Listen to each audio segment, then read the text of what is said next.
Hey guys, welcome back to my channel. Today we're going to be reviewing the camera that has helped me bring all of my videos to you, and that is the DJI Osmo Pocket 3. Let's go. I'm going to start by talking about the camera bundle itself, and then I'll get into what other accessories I've bought and if I think they're worth it or not. Okay, I'm going to be starting with the camera itself. I got it in the creator combo, which set me back about 900 Australian dollars. For a first camera, not too bad considering some of the high prices that some cameras go for nowadays. In the creator combo, you obviously get the camera itself. You have a Type-C to Type-C cable, a protective cover, a wrist strap, a handle with 1/4" thread, wide angle lens, a DJI Mic 2 transmitter, a Mic 2 windscreen, and a Mic 2 clip magnet, with also a battery handle, mini tripod, and the carrying bag. So let's get into each aspect. So obviously we have the carrying bag first. This is super handy. Honestly, I think the only thing that's missing is like a little, maybe an actual like handle, but it's so compact. Like you can fit that almost anywhere. Fits in the smallest of bags, and it has got this wrist strap, so if you want to like hook it onto something, that's always an option.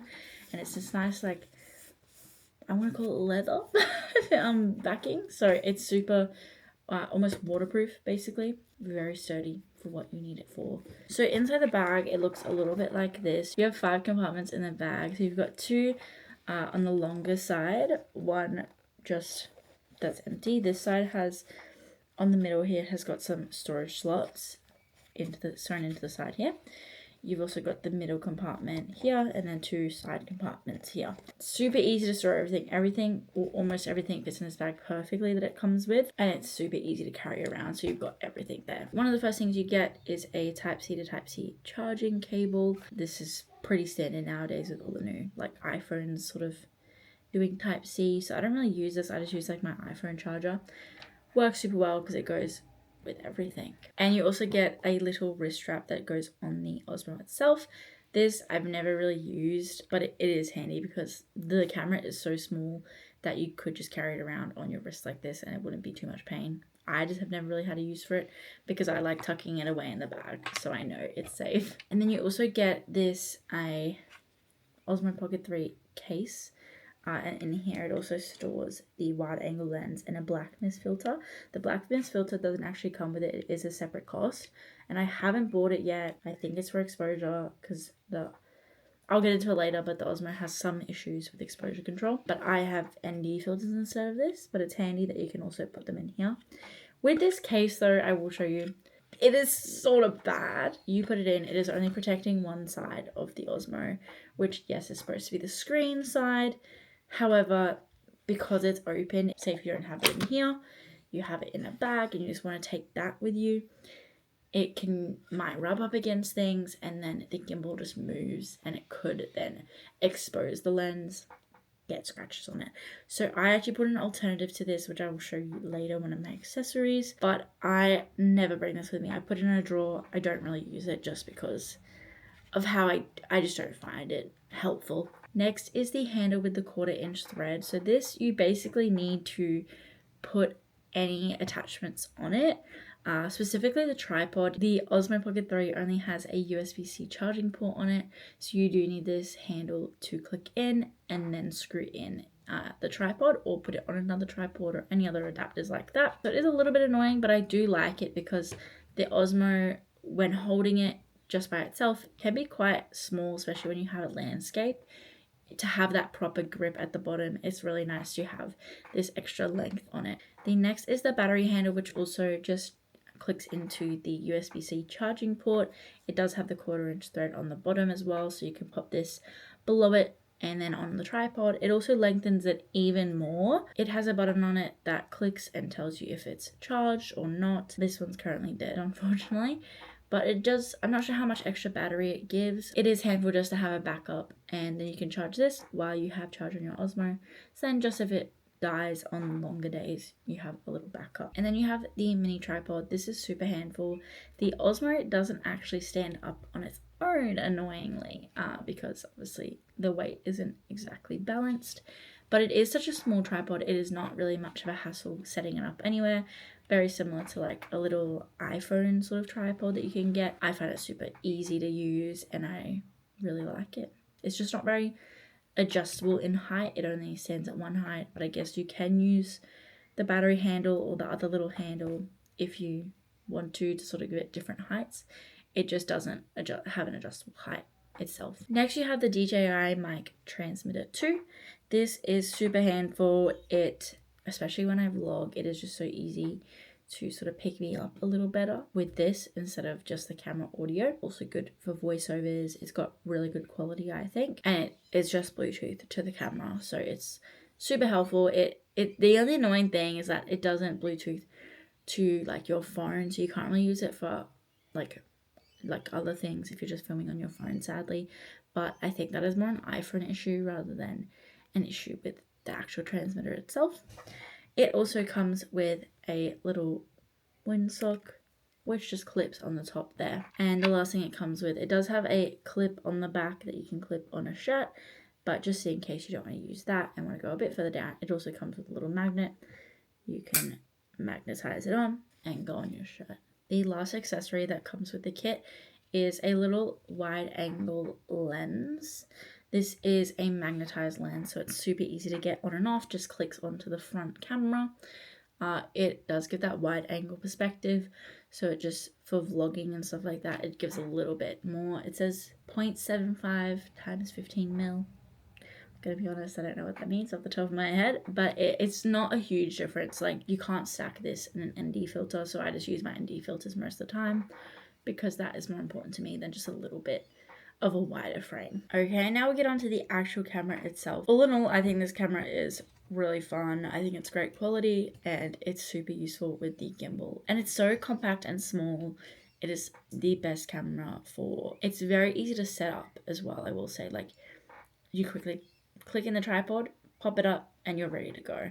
It's not like really difficult to find a tripod that matches or anything like that. It just all comes in one, which is super nice, especially with vlogging. It's not like holding a big camera that's really bulky. I just hold a little one, and it's so nice to do with.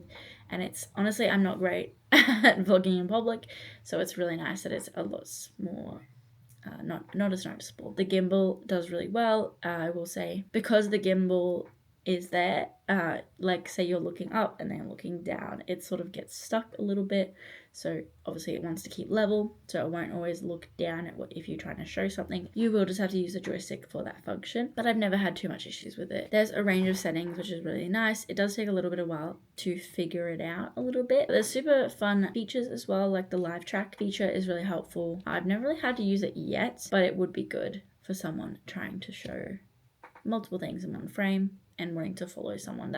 That's a really useful feature. And it can also do time-lapse, slow-mo, just photos as well, but I find the photos, my phone is probably just as good. Okay, now we're going to get onto the accessories that I bought separately to this. Some of these are more helpful than others, so let me show you what I've got, whether to influence you or de-influence you from them. The first item we have is a desktop stand for the Osmo Pocket 3. So this is the stand we have. It is just a flat stand.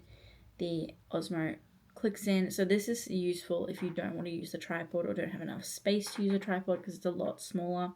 I will also say though, the Osmo doesn't click into it.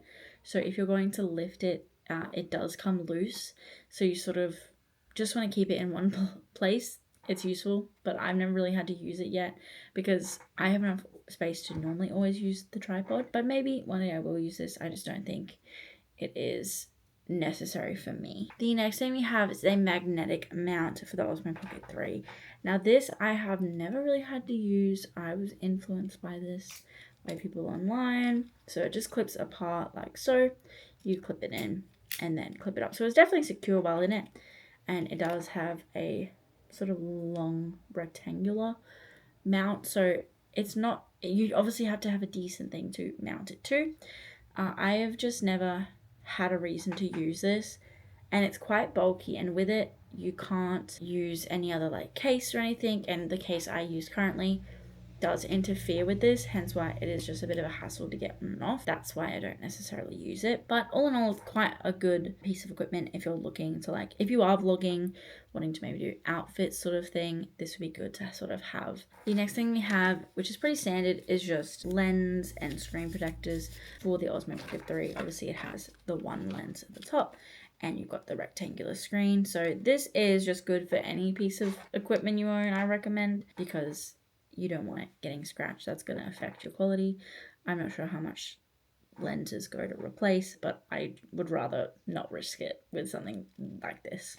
And the next accessory I bought was actually to replace this pretty bad cover for it. It doesn't look like much, okay, I will say, but this does what it needs to. So this covers the rectangular screen and it fully encapsulates the gimbal up here. So this is definitely a better case because the rest of the Osmo doesn't need to be protected as much, especially when I've got it in my case. This just protects it fully, so it's not being exposed to the back and possibly rolling around. I feel like I have noticed possibly maybe with this when the gimbal has maybe possibly accidentally been turned on or something, the gimbal's tried to move and it's just, I think it's rubbed a little bit around here, but it's normally just something that is just wiped off. It's never permanently damaged my camera and it's done a lot more to protect the main components of it. The final accessories I've bought, and probably the most useful, is the newer filter kit for the DJI Osmo Pocket 3. These are two variable ND filters. Like I said earlier, the Osmo Pocket 3 has a really bad time with exposure control, especially in bright days out anywhere. Like, it is, I'm gonna say it's shocking. You want to do anything of the sky, good luck. It's just going to be white. This probably can be something you might be able to play with in the settings, but especially when I was vlogging, it was just non-negotiable that I couldn't be changing that every single time we moved. So I found these online and I've got two sets. I'm not sure of the exact parameters of the ND, but it's just like labeled 1 to 5 and then 6 till 9. So you've got two in here. They come in their own little case. And it's so good because they're magnetic, first of all. So obviously, like the wide angle lens, they clip straight on and you can just rotate the little dial at the top to make it darker and darker and darker. Let me try that again. So we're making it brighter here. So if you wanted to go darker, you just literally scroll along the top until you get to the darkest one. And you can also do this with the other one. This is the lighter one. This has been so helpful. I've never had to go into the darker ones, but this has been beyond helpful when I was vlogging in New Zealand because, again, I wanted to show, especially when a lot of snow, I wanted to show so many sights and it just was not picking up because I have to say the one downside about this camera is that the exposure control, horrible. Like, so bad. And I assume that is what the black mist filter is possibly for as well, but I just love that these are variable so you can change them, and if you have a lighter scene or a darker scene, you have options for it. That is all I have today for you guys. I hope this has helped you somewhat in your choices of either camera or accessories. This, I'm not an expert, but this is just someone who has used it for a couple months now, and I'm giving you my honest review about it because I think that's important before you know what to buy. I think it's a great camera overall. I do think there are some downsides, but they can be fixed with some accessories if you're willing to then go and spend on them. But I think for everyday use, for little vlogs, things like that, it is such a perfect camera. It is so small, so compact, and I really recommend it for anyone looking for something up that alley. But I hope you enjoy this, guys. I'll see you on the next one.